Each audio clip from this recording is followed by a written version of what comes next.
Yeah, Shefty, another pass rusher got paid this morning. Nik Bonitto got a 4-year extension, $120 million, $70 million guaranteed. We were talking a little earlier before the show that $70 million guaranteed, $120 total is quite the discrepancy. Do we know anything about the situation there as far as incentives or anything like that? And then also, do you know any other team besides the Denver Broncos that everyone is so high on coming into this season?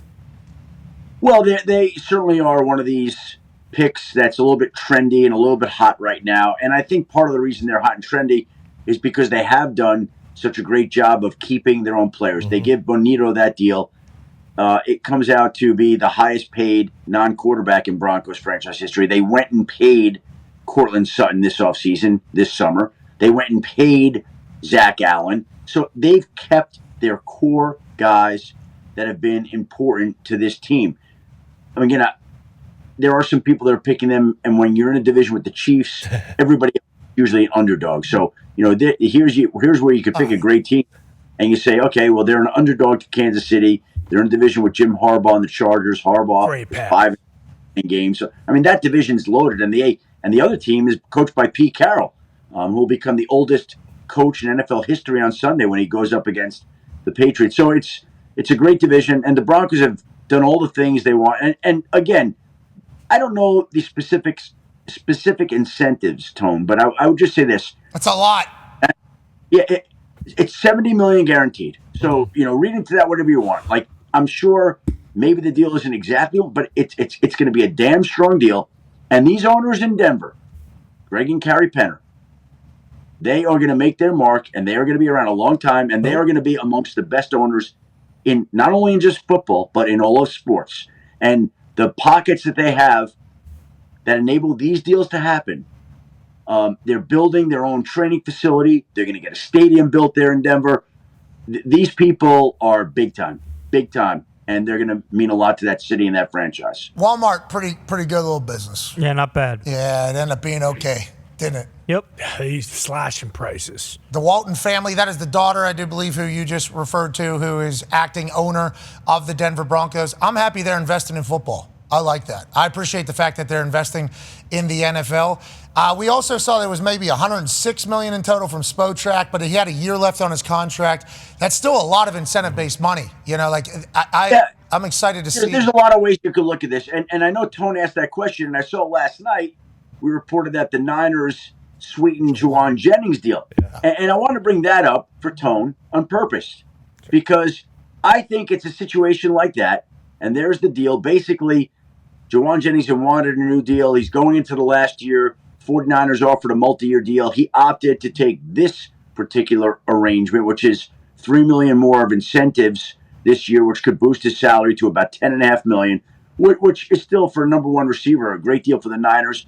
But if he balls out this year, he's going to crush it on the free agent market and have a chance to really get paid. But I bring up this deal for Tone because I wonder if the people in Pittsburgh, yeah, of course, paying attention.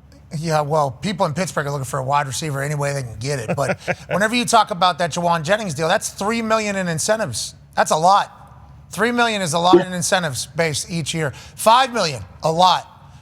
Over $10 million in incentives each year is crazy. That is a crazy number. Like what is cure cancer?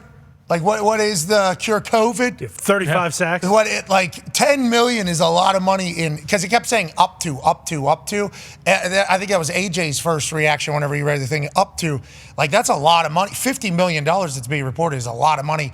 That's almost 100%. I mean, what is it? 80% of what? Yeah, but no defensive player gets his full deal guaranteed. So up to 120, 70 guaranteed. I mean, I don't know. 70's good. 70's good. I just didn't know if we knew the incentives. You got to win a Super Bowl. You got to have 3 touchdowns. The devil will be in the details. The devil will be in the details, but a couple pick sixes.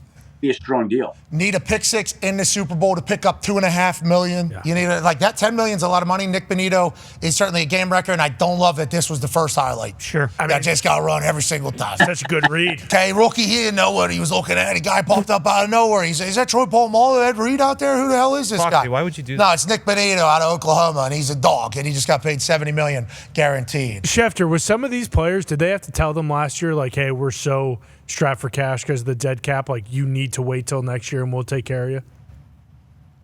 Well, which players are you talking about? Broncos. Yeah, Broncos. Like Cortland Sutton, Zach Allen, like all these guys they paid. A lot of them, vet leaders. Is that why they? This is the choice that I think all teams make, right? Like you try to figure out when is the best time to sign your guys, and the price, if you wait, and the guy performs and he stays healthy, usually goes up. And look, by the way, let's look at it at the flip side too, right? Sometimes it goes the other way.